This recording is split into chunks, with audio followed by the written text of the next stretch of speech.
Preparing to Buy, Topics and Tips for Buying a Business was a live webinar that was originally produced on a Thursday, March 8, 2018. For this webinar, we were joined by two of our partners here at McKonly Asbury, David Blain and Trimarchi. We hope you enjoy this webinar recap, and please visit us online at www.macpas.com for more information about our future webinars and other events. Thank you for the introduction, Dan. Yeah, Dan, thank you very much. Appreciate it.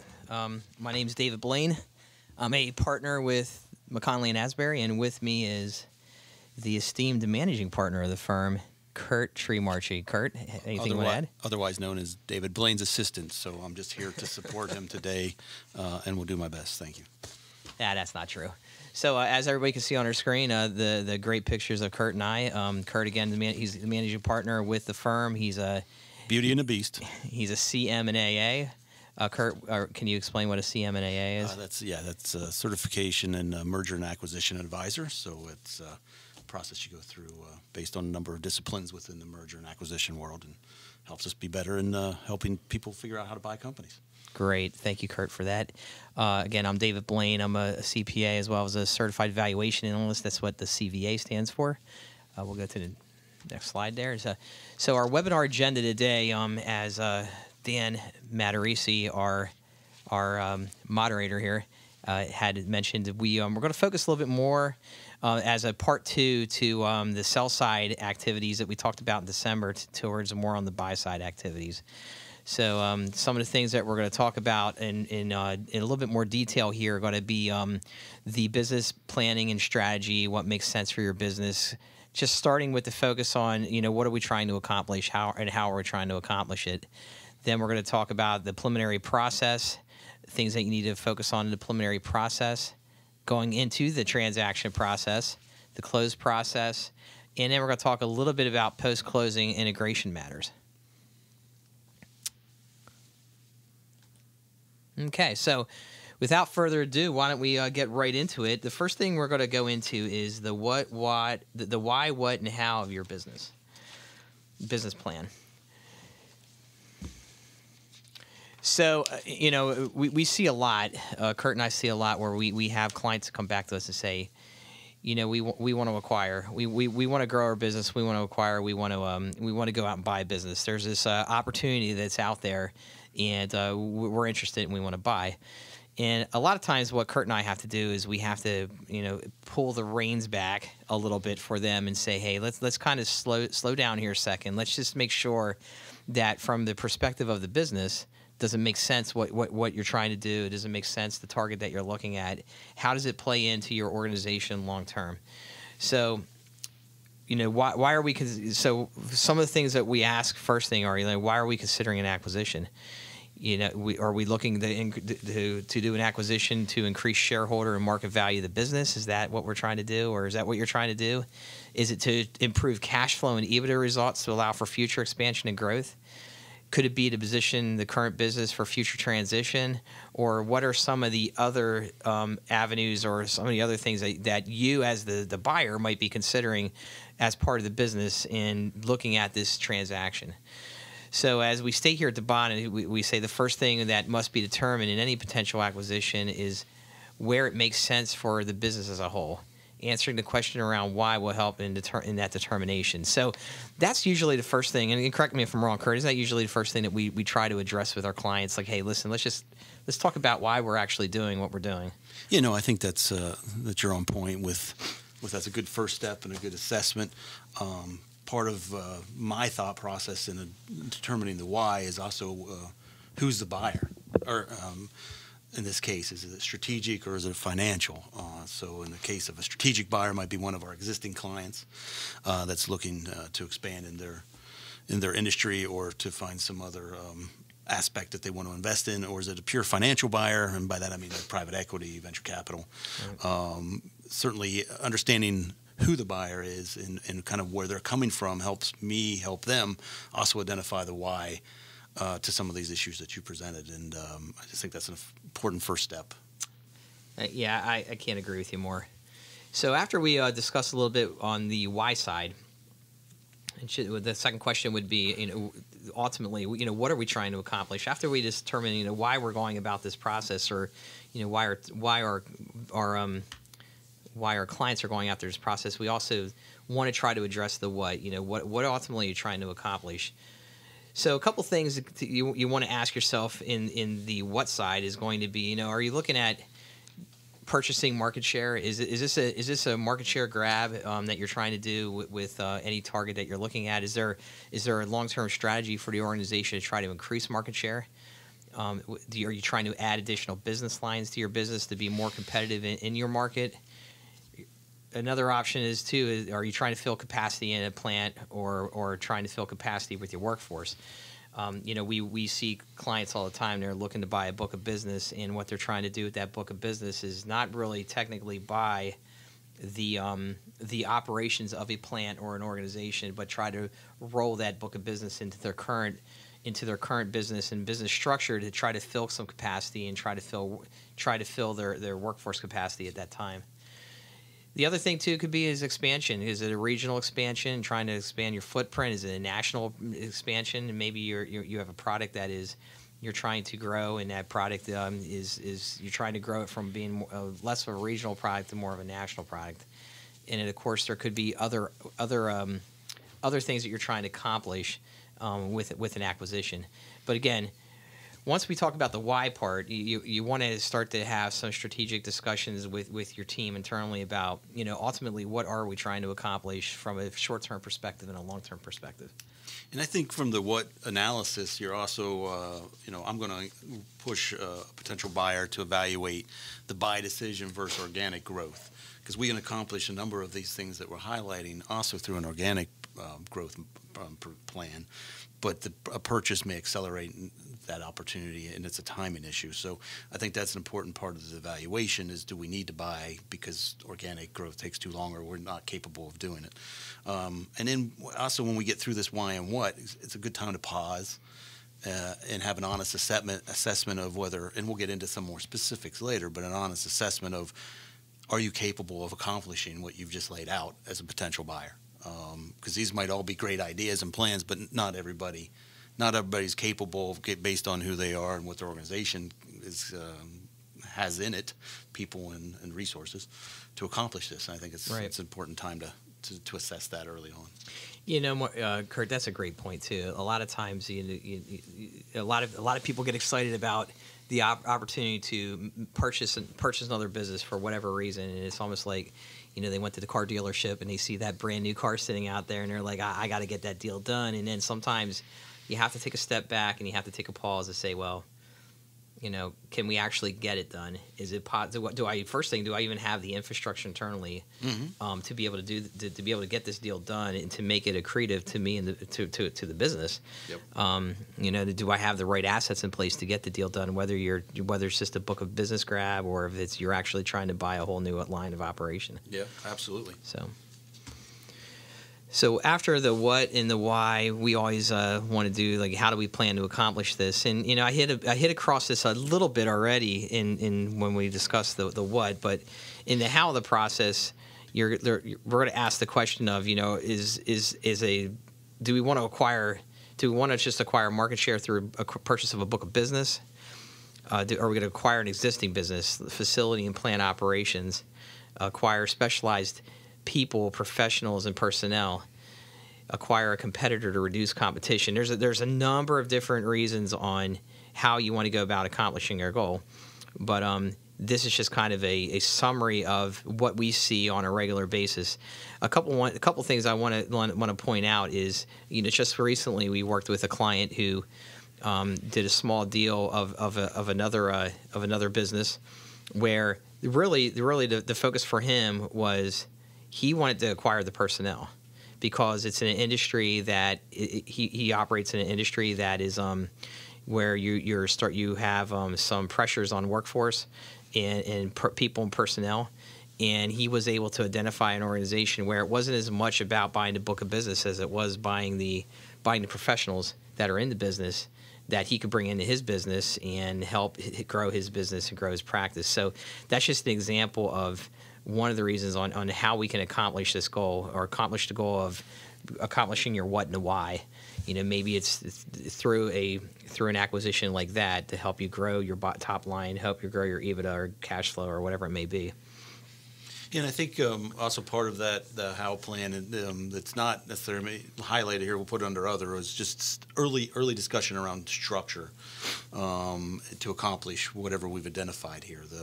Right. Is it a stock deal? Can we structure it as an asset deal?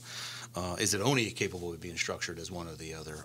In the case of if I only want to buy a specific book of business, that might just be an asset deal. If I'm looking to buy a company that has maybe a Medicare provider number, and we want to maintain that so there's no disruption in that business, then we know that we have to buy the legal entity and therefore it's stock. Right. So, I mean, just getting some sense early stage of what the parameters are of the different types of structures and what the benefits and detriments are of both, I think is a good point at this early stage as well.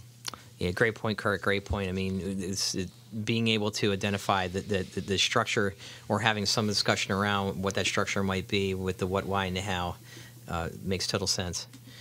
A couple other things that we also want to throw out there are more, I would say, like on the intangible side, and just other considerations that you want to stay focused on anytime you're in a strategic planning mode, and part of your strategic planning is acquisition, through your growth of your business through acquisition. So a couple things that we throw out there, because we see this a lot, is culture. Whatever you do, I mean, if you have a specific culture in your business where maybe you're that culture, you're adamant about your culture and you're committed to your culture, that needs to play in any considerations when identifying opportunities and thinking about strategically what you're trying to do and who you're identifying.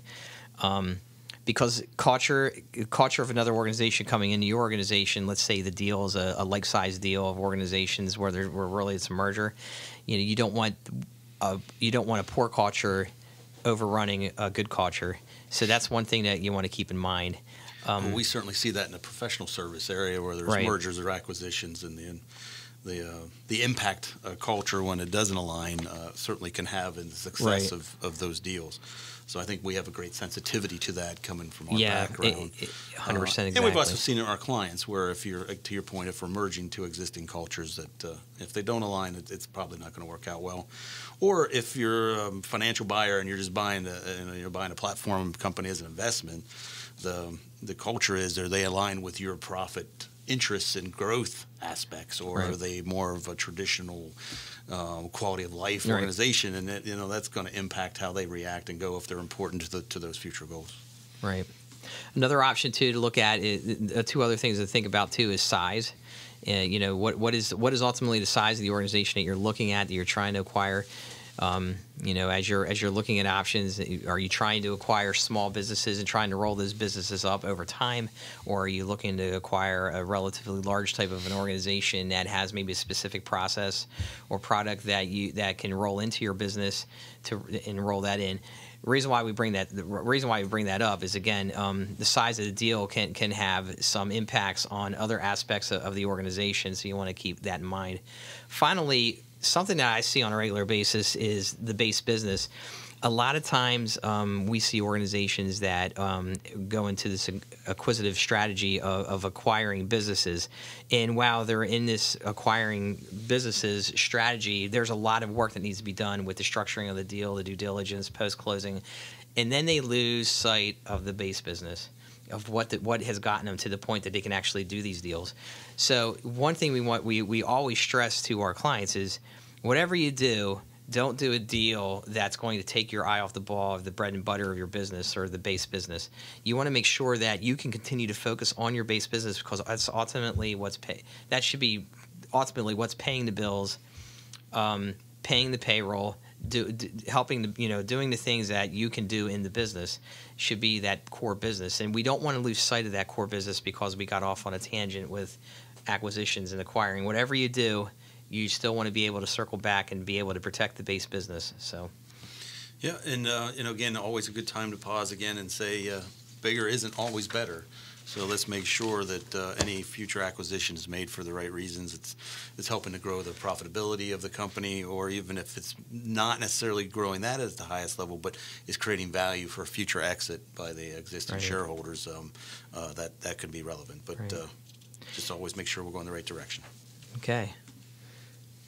So on this, so after we've had some discussion internally about what we're trying to do, how we're going to do it, but let's talk about the process itself. So I like to say trust in the process, not that this is the Philadelphia 76ers or the Philadelphia Flyers, but anyways, we're going to trust in the process anyways. So what I mean, what we talk about with trust in the process is first thing what we want to do is develop your team, okay? So we want to make sure that we have the right people. You want to make sure you have the right people around you that can help you with your strategy and what you're trying to do. So you have trusted advisors around you. This slide is very similar to the slide that we had in the sell side presentation we did 2 months ago.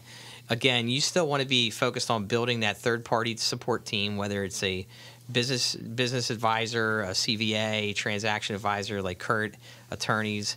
You want to have those trusted advisors on your team that you can leverage off of right away to be able to bounce ideas off of, or to be able to, as you're going through the process of structuring this transaction. Your internal team is also just as important, because you want to have a senior management or key operations, personnel, finance, accounting folks that are around you that you can have involved in the process, that can be part of the due diligence team, that can also be somewhat individuals that can express their honest opinions on what they think about the deal, how they think the deal is going to operate, or what they think maybe some of the concerns are with the deal. So you want to make sure that you have those types of individuals in your back pocket. The final thing you want to do is when we say other trusted advisors is, a lot of times we work with organizations that maybe the business owner, CEO, CFO has somebody outside the business that they've known for years. They've known them through business, and they're just somebody that they pick the phone up and they talk to. It's not a bad idea to have people like that around you that are outside of the picture or the window of the process that you can go to and just bounce some ideas off of, because they're going to usually be a little bit more open and honest with you because they're not inside the process. Yeah, I think my experience here, David, over 20 plus years of transactional work, is that I often see a couple of things. One, in an attempt to at least think that we're saving dollars, oftentimes a potential buyer will bring in their outside advisors later in the game than they should. In fact, in my career, I've seen people do finish deals and then come to their tax group and say, how do we structure this tax efficiently? Well, it's too late. Right. And a lot of times you could do things in a way with the professional's advice that would actually more than save any money you're paying to them. So I think it's important to get your advisors on board early. But you also have to have an assessment of whether or not they have the appropriate deal experience. Just because you're a 20-year tax guy, you might be a really good tax person, but if you don't have a lot of deal experience, or only in dealing with it in a post-acquisition phase, it's possible that you're not the right advisor or need an additional advisor in that role to ensure that you're getting somebody who really understands this process and the structure that goes with it. And the same goes with your internal team. You could have a great controller or CFO. If they've never done an acquisition in their life, they may not be the best guy to lead your financial side as well. So just make sure you have your advisors, internal and external, on board early, and make sure that you have the right amount of experience to maximize the benefit to what you're trying to accomplish. Absolutely.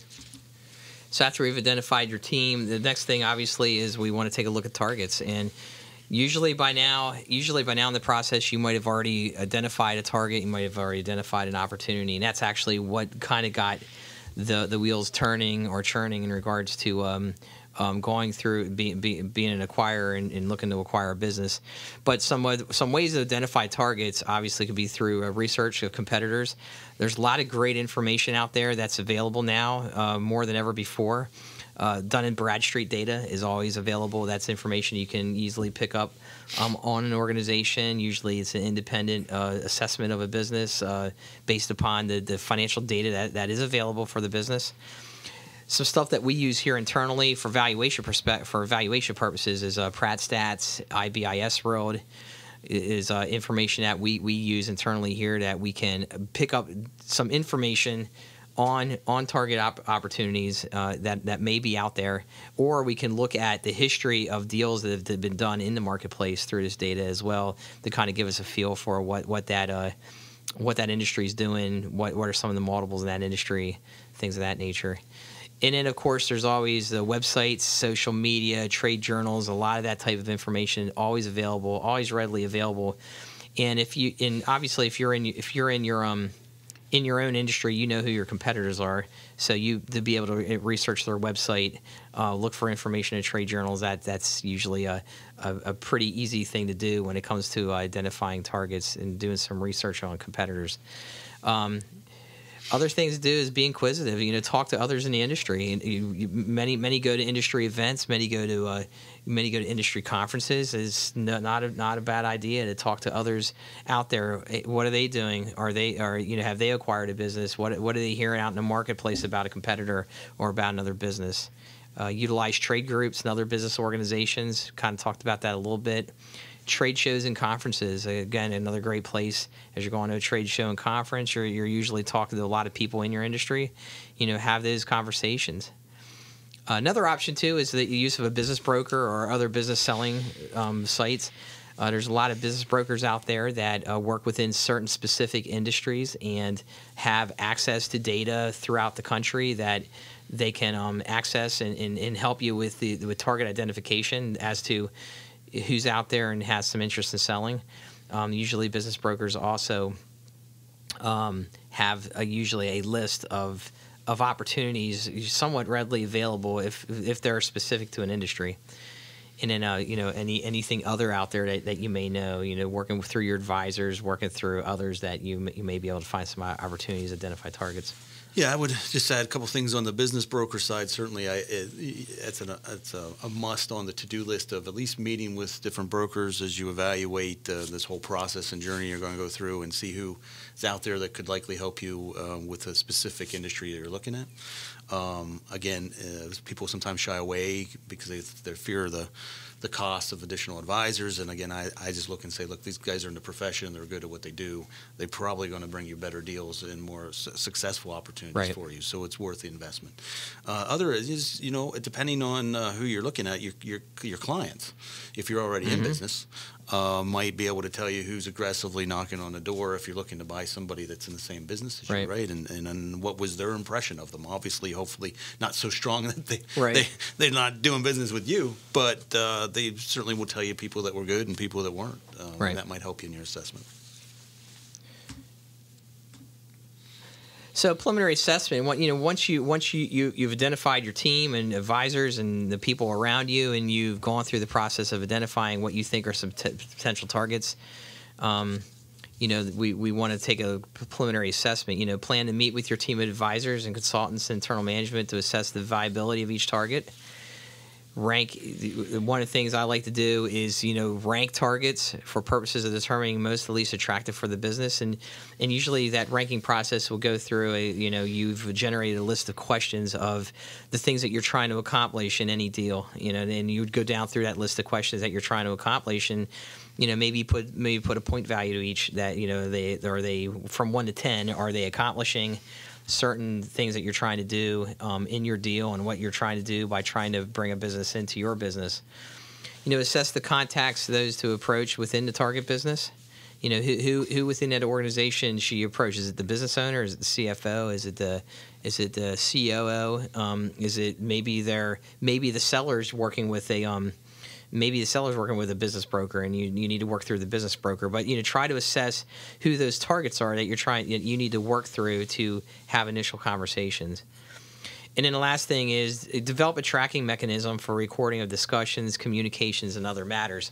This is somewhat critical because a lot of times what happens is something's discussed at the very start, and as the deal is moving forward, or you get to the point of you're going through the actual transaction process and due diligence, all of a sudden those terms may change for some reason from what may have been discussed at the very start under the preliminary assessment. It's good to have something that shows like some train of thought or tracking of communication that says, well, this is what was initially discussed, and let me help you understand why we're at where we're at today, because this is what we talked about preliminarily. That will help to avoid any miscommunication or misunderstanding throughout the whole process by having some type of communication or tracking mechanism throughout. All right. So now we've got to the point of we've talked about it internally. We've put our team together. We've identified targets. We might have a target that is interested. Now we're at the point of what I like to call ready, set, and go. So I'm going to turn this conversation over to Kurt and let Kurt kind of jump in here and talk a little bit about some of our discussions with targets and some of the initial documents that we wanted to start to think about. Sure. Thank you, David. Obviously, as we look at the points that we have outlined, we look at continuing to discuss the intent, what we're looking to accomplish with the potential target, determining their ultimate interest. Are we really looking at actively selling our business, or are we just willing to entertain you as a potential buyer to see what you think our business is worth? Yeah. You need to know that, because that's going to impact the likelihood of a deal closing, and how much time and energy you need to put into that process early on. Right. I think you've noted here, David, that we want to outline the approach to the process, again, in the communication and all the aspects to ensure that the parties understand how we're going to go about that. Go ahead. No, go ahead. It's fine. And just make sure that we have the discussions where we think we have an interested party, that we're leaving with next steps regarding the basic needs that we have regarding financial review, tour facilities, understand their operations, when we can get into that detail. One of the other things I wanted to add, too, is that as early as I can in an assessment of a potential target, I want to understand the sophistication of their advisors, again, internal or external.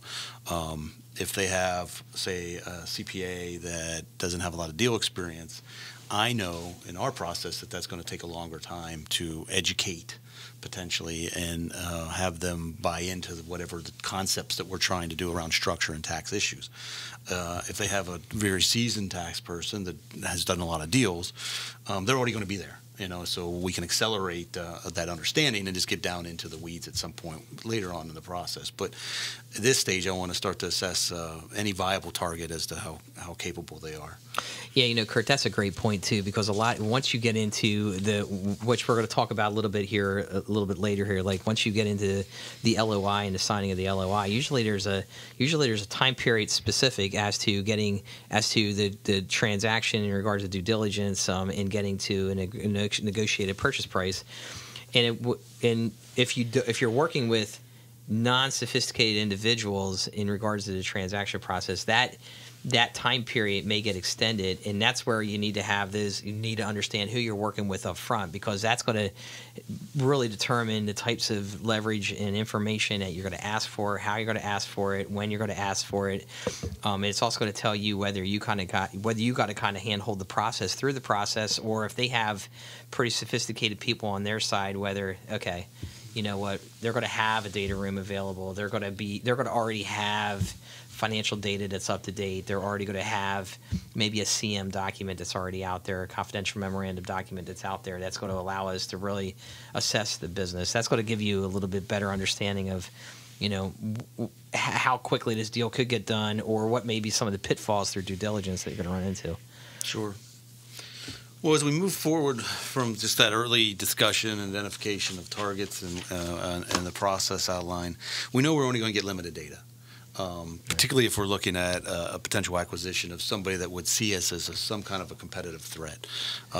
They're only going to be willing to share so much data with us, but we may not be in a process where we're comfortable in getting to the letter of intent phase, which we'll talk about in a minute. So in the kind of modern world, there's kind of this middle ground now with the IOI, or indication of interest, which takes it beyond the preliminary conversations, but gets into a more written, specific specific document, and you can see some of the areas that may be highlighted in this. Of course, it's a non-binding agreement. We're just outlining a process, but not specifics on the deal value or that we're making a definitive purchase. We'll outline the type of deal. We're going to outline how the value of the business will be assessed. Are we looking at multiples of EBITDA, multiple revenue, some other process to get to it, but how we're thinking about as a purchaser coming to the table with a potential price and something in the letter of intent. Also may outline the way working capital will be assessed, and that's an important part of that conversation. As noted here, it doesn't outline the specifics of value, but just the framework. We'll get into those specifics in a little more detailed letter of intent in the next phase. But I think the purpose of these IOIs right now is just to give a potential seller more confidence in the specifics of how this transaction is about to take place or the process is going to take place. It gives them a little more comfort that you as a potential buyer a little more serious about where we're going, and helps me evaluate as a seller, are we really on the same page here? Are we aligned on how we think this is going to go about, or are we not? Before we get into the weeds on too much detail and I feel I'm giving up more than I want, I can say, look, guys, we're just too far apart on how we're thinking about this deal structure. It might be as simple as, hey, we're looking at probably assessing a 4 to 6 kind of multiple preliminary. We can always adjust it later. And as a seller, I'm thinking 8 to 10. If we can't even get there out of the gate, why even bother? So I think these are helpful. You see them more. They're not always required, not always part of the process, and certainly we've closed a lot of deals where they're not there, but we're starting to see there's a little more in today's world. Yeah, Kurt, just to reiterate on the alignment piece, at the end of the day, I think the IOI, the real intent of the IOI is just to make sure that the buyer and the seller are aligned in regards to the thoughts, in regards to how this deal is going to be valued, the structure of the value. Because as you stated a little earlier, as a seller, you don't want to spend a ton of time giving up confidential information to a buyer if at the end of the day you guys are going to be worlds apart on how the deal is going to be looked at from a valuation perspective.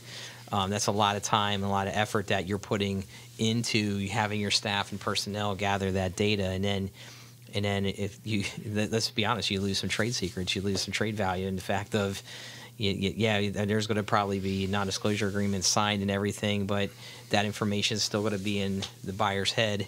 So as a seller, that's one of the reasons why you want to have an IOI in place. Sure. Yeah. Makes sense.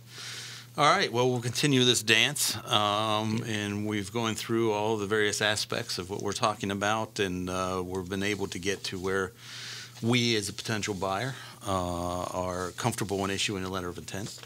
And we've found a target potential seller that's interested in receiving one. So we go through that process. This is getting us into a little more formal territory. The letter of intent, again, as it relates to deal terms, should be a non-binding document. Talks about the specifics of how we're going to value the company and how we're going to go through that process and structure. But it's not, again, a definitive purchase agreement, so it's not binding us to actually have the deal closed. Where we will have some provisions that we actually do have to adhere to could be in a number of phases, like non-disclosure, exclusivity. That's a very important part of a letter of intent. As a potential buyer, you don't want to enter into a deal with a potential seller and find out that, while you think you're dating exclusively, they're dating a couple other people. Yeah, that's right. Right? And just as you're about to propose, you get invited to their wedding. Right. So that exclusivity is very important for me as in any of these types of deals. Certainly timing. We don't want this thing going on forever. So we'll put it out there and we'll put 90-day terms or something. We can always extend, but if it's if it's not going to happen, we can walk away and know that. So I think those are important parts. But once we get into this and we get a signed letter of intent, we know we're about to really get into the meat of any type of deal. Right. So with that, David, let's talk about a little bit of the letter of intent specifics on this slide. Again, just to make sure that we know where we're at. Again, we're talking about purchase price, agreed upon EBITDA for target, if that's an important part of this deal. Working capital. Obviously, if you want to buy a company, you want to make sure they have adequate working capital there so that you can continue with operations. How you're going to go about that and structure that. Again, the deal type, are we doing asset, are we doing stock? A lot of times I'll see some LOIs that will talk about the proposed structure being a stock deal, but that the buyer may want to enter into a 338 election, which would allow it to be treated as an asset deal for tax purposes only.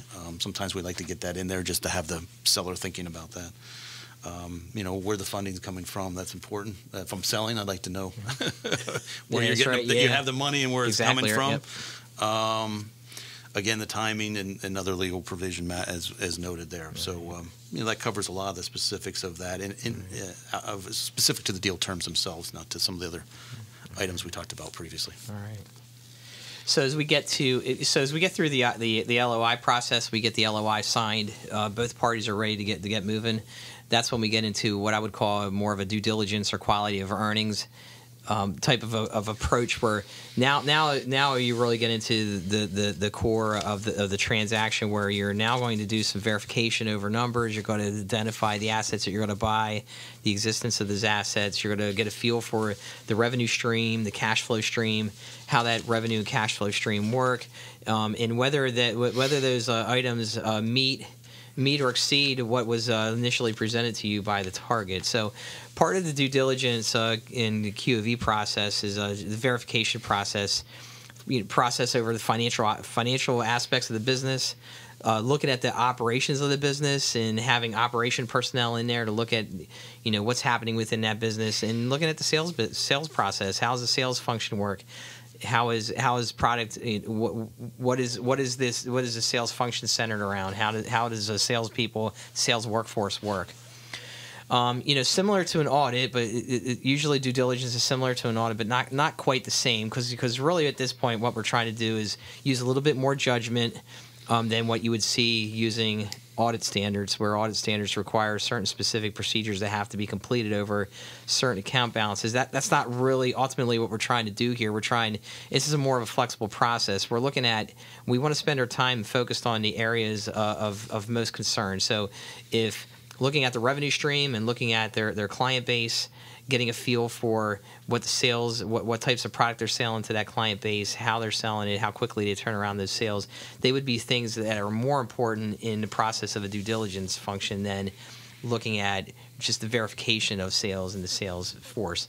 So that's just kind of a little example of a little bit of a difference between a due diligence process versus like a traditional audit. Again, it's a little bit more flexible and use of a lot more judgment. And then the goal of the process is to ensure that what has been represented is accurate. What we're trying to do is if there's a confidential memorandum out there that says we do 30% of our sales with business XYZ, well, we want to verify that is the case. We also want to make sure that from the perspective of any presentation of future revenues and future earnings, that we look at contracts, we look at how that operation works, whether there's any risk of loss of business through a contract or through other things that might be happening in the industry. Going to the next one there. So again, accounting, due diligence, we're looking at it, from the perspective of accounting and financial. We're looking at it from a tax perspective. A couple other areas that we want to focus and concentrate on would be contracts and agreements, looking at looking at our customers and our vendors, looking at also any employee contracts. This is where you want to have legal counsel involved to take a look at those contracts to make sure the first thing is, from a contract for customers and vendors, are they transferable in a deal? That's an important point. Yeah, it's a very important point. And also from an employee's perspective, employee contracts, whether those contracts have any stipulations in regards to a purchase or an acquisition. Yeah, I think the accounting and financial side, obviously, you're assessing not only the quality of the data, but who's preparing it. Right. Do they have audited financials? Do they only have a compilation? That will impact some of your thoughts as you go into the due diligence. Tax, we're identifying. Do we, if we think we're buying a company that's an S corp and we want to do one of these 338 deals, do they have a valid structure, or somewhere along the line have they potentially terminated their S because they had a non-permittable shareholder? And these are important parts. You don't want to find this out 3 years after the deal closes and it's not structured the way you thought. Yeah, absolutely. A couple other areas that you want to focus on in the due diligence function is legal and regulatory. If there's any environmental concerns, any litigation that may be outstanding in the deal, I mean, clearly they would impact any type. They would impact the deal, whether it's a stock or an asset deal. It would impact it. And then you want to look at payroll. You want to look at personnel. What's the head count that is part of the deal? What's the payroll look like? What are some of the employee benefits? And I think one item that is clearly critical is under other matters, is looking at some things like, is the employee workforce unionized, not unionized? How does that impact any type of deal or deal structure, and what legality matters are around that? You really get into that as you look into international acquisitions, and you have to understand the complexities of all these different countries and their labor laws, a lot of which are quite interesting, but not always quite attractive from a buy-in perspective. So. Right. And then finally, just a couple other follow-up points would be to look at insurance, intellectual property matters. What is there any intellectual property as part of this deal that may have been patented or copyrighted that would be part of this deal that you need to look at the transferability of that information? What about political or PR risks? Anything out there that might be of interest to this business that you're looking at that might have those types of risks involved with it? Asset schedules, real estate, other assets, and then just other industry-specific matters that may impact the organization. This would all be part of your due diligence process in regards to what you request as information from the target, and also what you want to spend your time looking at and reviewing as you finalize your feel for this deal and whether you can move forward to get this deal done. So let's just say now we get to the point where we get through due diligence. We feel pretty good about this deal, and we're now looking to try to close the deal. So let's try to get this deal closed. So I'm going to turn that back over to Kurt. Let Kurt talk a little bit about final adjustments and negotiation. Thank you, David, for that. So as we look to finalize this deal, we've gone a long journey. It's probably been several months now of a number of steps and questions and answers along the way. We're looking to make our final adjustments or negotiation. What have we found through the due diligence process that's going to impact our thought on value and how we laid it out in the letter of intent? And have we found some things that create concerns and would reduce value when we need to go through that at this time? Certainly we want to finalize agreement on the delivery of working capital, and again, how that's outlined and timing around when that will be determined in a post-close. Certainly we want to understand what the process is around if there's a dispute or discrepancies in that area, and how we will resolve those. And just generally any open items or issues. A lot of times as we go through here, there's 3 or 4 things that kind of drag out in the due diligence process, sometimes just because they get overlooked, and sometimes because those are the issues that are hardest to answer and most likely to impact the deal in value and or in closing in general. And so I think it's important to push through those and get those answers that you need at that time. I think it's also important to note too, Kurt, that I've seen deals where there is no finalized agreement over working capital at close. Like sometimes working capital lingers for a 30 to 60 day period to allow for all final adjustments to close through and close through the organization before a final working capital delivery is required. Yeah. Well, and that's usually where you'll look at a 60 or 90 day post-close calculation and compare that to the closing calc, and any adjustments we trued up as part of that process. But that's where we get into the dispute resolution aspect that you need to understand and make sure you're protected on both sides. Obviously, we're looking to get a purchase document written and signed. Right. Depending on who you are and how you evaluate these things, typically a lot of people would prefer to drive the process, and therefore they want their legal counsel drafting the doc because it's going to be drafted with their interest in mind. instead of having to review a doc and try to rewrite it that way. Right. I've seen deals work both ways, and I've seen deals get really messy, depending on who leads in the legal side. So it's important to have addressed that along the way, so that when we get to this point, we know who's drafting these deals.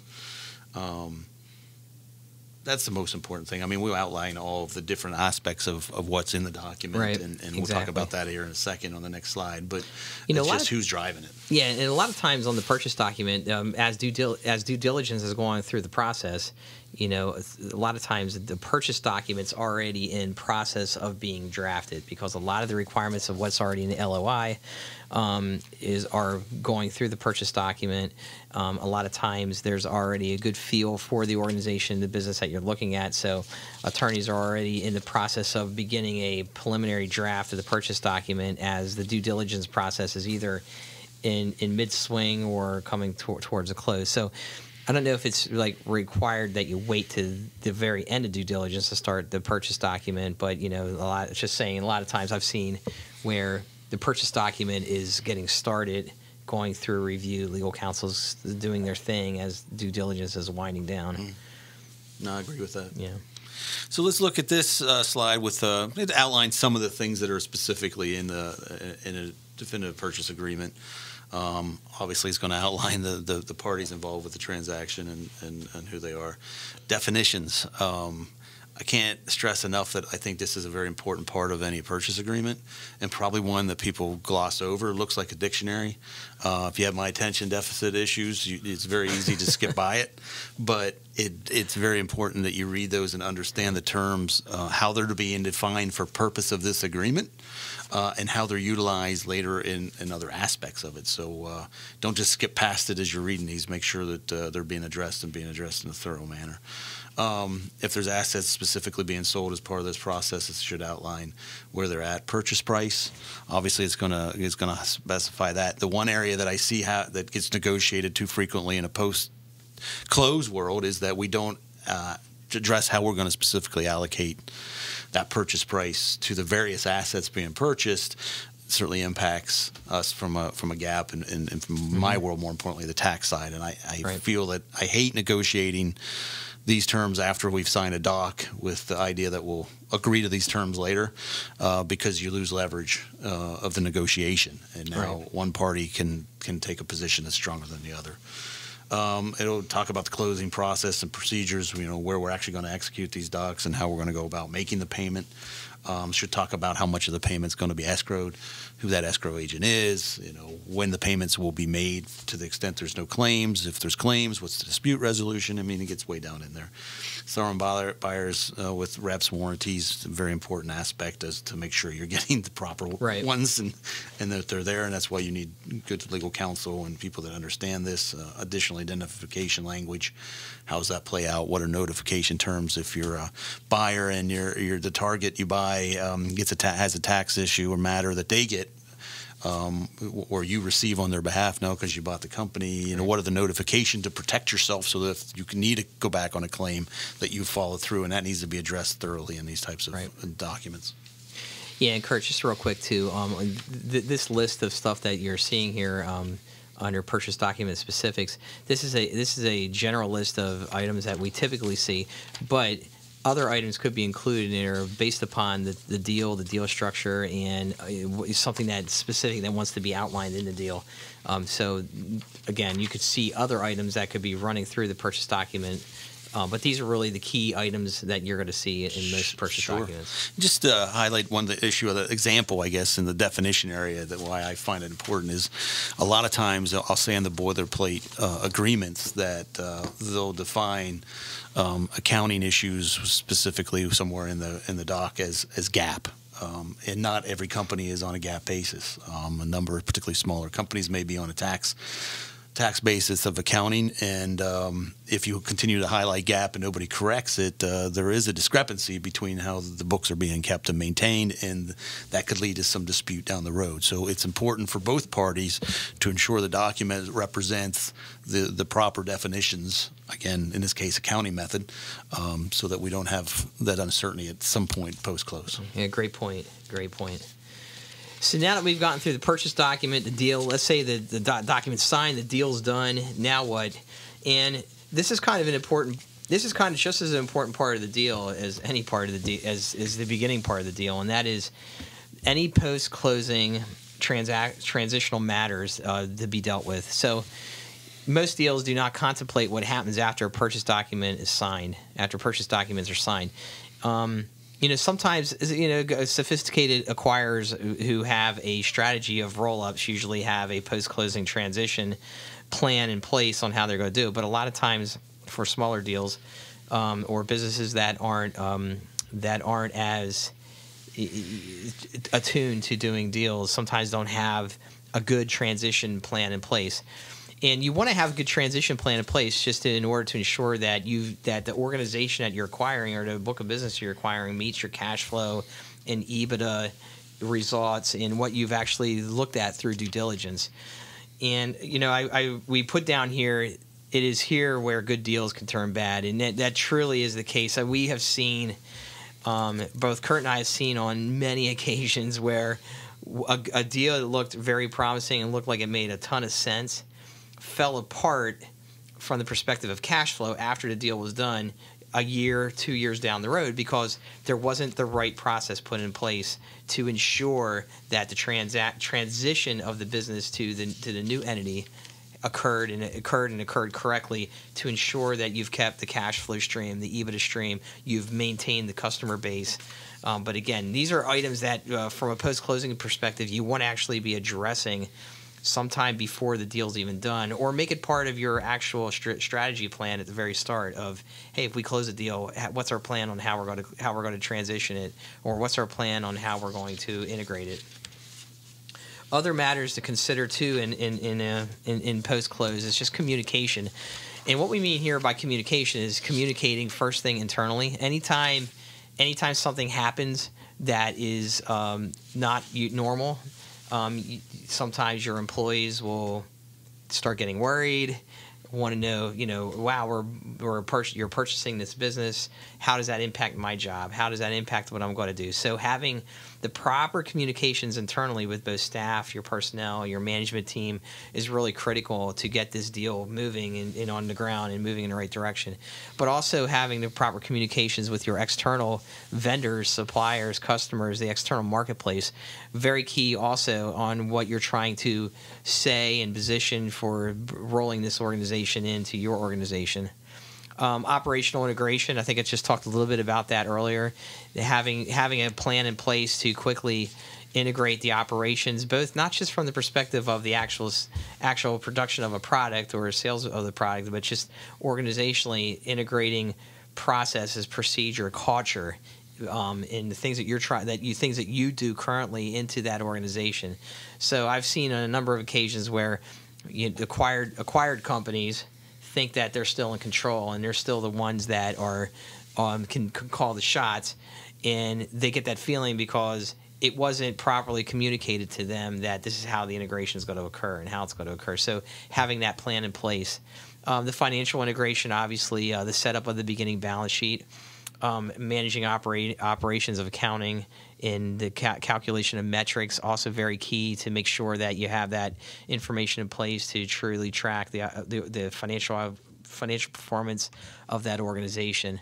And then there's always going to be other specific matters that are centered around the industry or the business that you want to try to enact.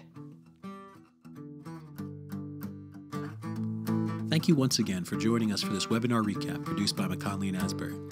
We hope you join us for our future webinars.